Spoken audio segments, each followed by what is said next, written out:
have a son who's 14 now, but when he was 6 and 7, he was starting to write music.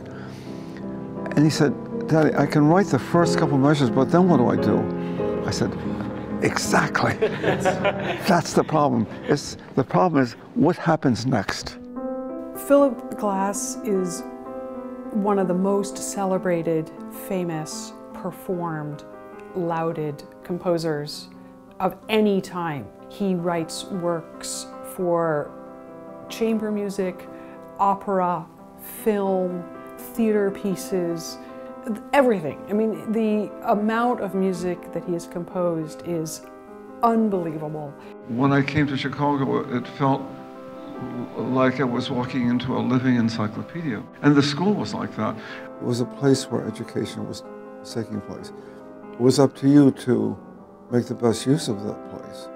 I spent a lot of time at the library at night.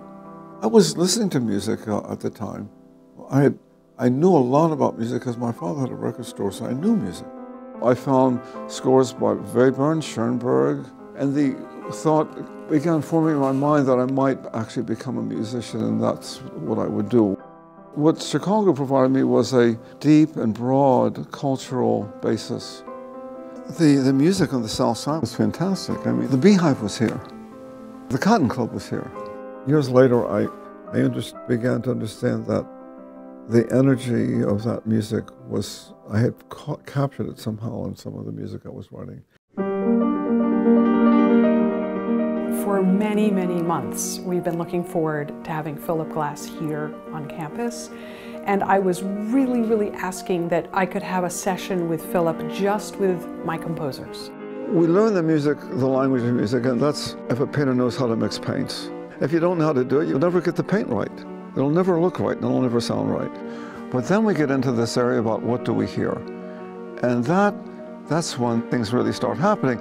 And that's when you've reached the limits of what you know, of what you can learn. And it can happen to you when you're in your 70s, which has happened to me. The thing that's wonderful about music, and that I think we're also drawn to it, it has the possibility of reconciling parts of ourselves that seem to be at odds at times. You know, the mind, the body, the emotion, the heart, all those things. People who are spending their life making and sculpting sound are incredibly interesting. And bringing someone of such enormous stature who has spent their entire life literally doing this is incredibly inspiring to the composers. And in a larger sense, bringing a composer of that stature and performing his music so beautifully in Mandel Hall really ripples out into the entire community.